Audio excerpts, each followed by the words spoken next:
You are not broken. You are not failing. But I need you to stay with me for the next few minutes because what I am about to share with you might be the most important thing you hear this week, and I genuinely mean that. If you are a parent right now who feels like you are running on fumes, if you are waking up already tired before the day even begins, if you are snapping at your kids and then lying awake at night feeling guilty about it, if you are doing everything for everyone else and somewhere along the way you completely lost yourself, then this video is for you, not for a crowd. For you specifically. Because I see you, and I want you to know that what you are experiencing has a name, it has a cause, and most importantly, it has a solution. But before we get into that, I want to be honest with you.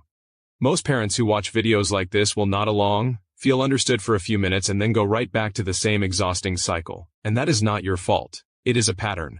But breaking that pattern requires more than just information. It requires the right support at the right time. We have a program linked down below in the video description that is specifically designed for parents who are ready to stop surviving and start actually living again, and I will tell you more about it at the end. But right now, let us talk about what is really happening to you. Let us start at the beginning of a typical day. You open your eyes and before you even sit up, your mind is already running. The lunches, the permission slips, the appointment you almost forgot, the argument from last night that you never really resolved, and you have not even put your feet on the floor yet. That feeling right there, that immediate heaviness, that is not a character flaw. That is a nervous system that has been running in crisis mode for so long that it literally does not know how to switch off anymore. Here is something most people never talk about. Emotional exhaustion in parents is not just about being tired. Physical tiredness goes away after sleep. Emotional exhaustion does not. It accumulates. It layers on top of itself day after day, week after week. And the cruel irony is that the more you love your children, the more vulnerable you are to it. Because when you care deeply, you carry deeply. Every worry. Every fear. Every moment where you wonder if you are doing enough, if you are enough. And here's where I want to slow down for a moment because I know that voice in your head. The one that whispers at 2 a.m. The one that replays the moment you lost your patience in the kitchen, or the look on your child's face when you said you were too tired to play. That voice is brutal, and it is also lying to you. Parents who reach out for help, who actually apply proven strategies to manage their emotional load, report feeling like themselves again within weeks, not years. Not decades. Weeks. Parents who had been running on empty for 3, 4, 5 years suddenly describe having more presence, more patience, more joy in their daily life. That is not a miracle. That is what happens when you finally get the right tools. But let me tell you something that almost nobody says out loud. The version of you that is showing up right now, the exhausted, overstretched, emotionally depleted version, that is not the real you. That is you under impossible pressure without adequate support. And the gap between who you are right now and who you know you can be, that gap is not filled with willpower or trying harder. That gap is filled with understanding, strategy, and a completely different approach to how you manage your internal world. Let us talk about what emotional exhaustion actually does to you on a daily basis. Because this is where it gets really specific, and I want you to feel this. Every single morning you wake up and you are already calculating. Who needs what has to happen, what you cannot forget. Your brain is doing work before breakfast that most people do not do in an entire afternoon. And you do this not once, not twice, but every single day without a real break. Not a vacation break. A genuine mental and emotional break. And then comes the moment that breaks your heart a little. Your child comes to you excited about something, a drawing they made, a story they want to tell you, and you look at them and you feel the love you genuinely do, but underneath it there is this wall of exhaustion that makes it so hard to fully be there. And in that moment you are not just tired, you are grieving. You are grieving the parent you wanted to be. The present, joyful, engaged parent you imagined you would be before the overwhelm took over. I want you to know that grief is real, and it is valid, and it is one of the heaviest parts of parental exhaustion that nobody talks about because it feels too painful to admit. Here is another layer. When you are emotionally exhausted, your nervous system operates in a state called hypervigilance. It sounds clinical, but what it means in real life is this. Everything feels urgent. Everything feels like a potential crisis. Your child spills a drink and your body responds like something catastrophic just happened.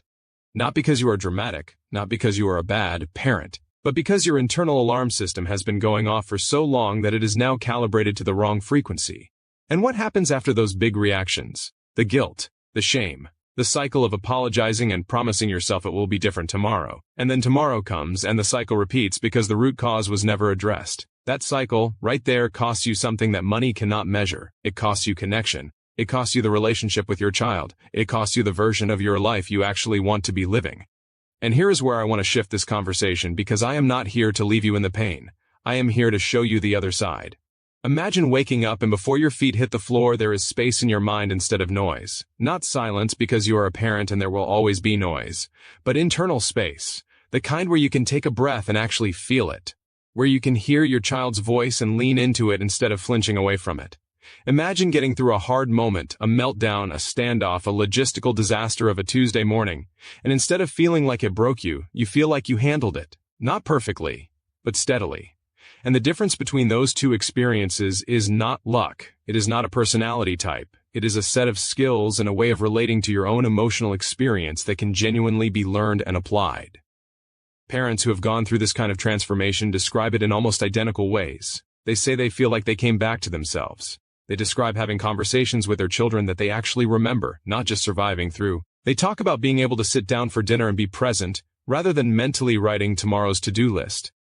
They describe looking in the mirror and recognizing the person looking back. And here is a number that puts it all into perspective. Research shows that chronic parental stress, when left unaddressed, affects not just the parent but the child's developing nervous system. Meaning, the work you do on yourself is not selfish. It is one of the most profound investments you can make in your child's future. The two are inseparable. When you heal, the relationship heals with you. But I want to be honest with you again. Not every parent is ready to do this work. And that is okay. If you are someone who is comfortable with the way things are, who feels like the exhaustion is just part of the deal, who believes that this is simply what parenthood is supposed to feel like, then what I am sharing with you today is probably not going to land. And I mean that with complete respect. But if you are the parent who knows, deeply and intuitively, that something needs to change.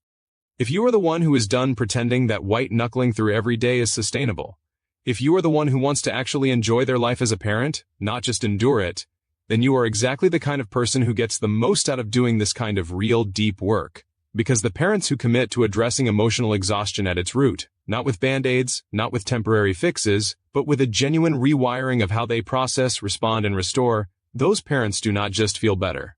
They become different parents, better partners, more peaceful versions of themselves that ripple out into every corner of their life.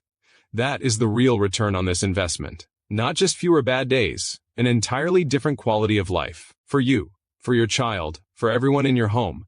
And I want you to sit with that for a moment because it is easy to read those words and move past them. But really let that land, an entirely different quality of life. Not someday, not when the kids are older. Now.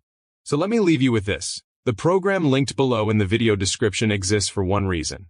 To take parents from where you are right now, running on empty, overwhelmed, disconnected from joy, and walk you step by step into a completely different experience of parenthood and of yourself. Parents who almost did not take that step, who talked themselves out of it, who almost waited for the perfect time, those are the ones who come back later and say that deciding to do it was one of the most important decisions they ever made. The perfect time is not coming. There will always be another reason to wait. Another week that is too busy. Another month that feels like the wrong one. But your child is not pausing while you wait. Your life is not pausing. And you, the real you underneath all of this exhaustion, cannot afford to keep waiting either. The link is below. Take 1 minute to look at it, not because I am telling you to, but because somewhere inside you, you already know that something needs to change. And that part of you has been trying to get your attention for a while now. Maybe it is time to finally listen.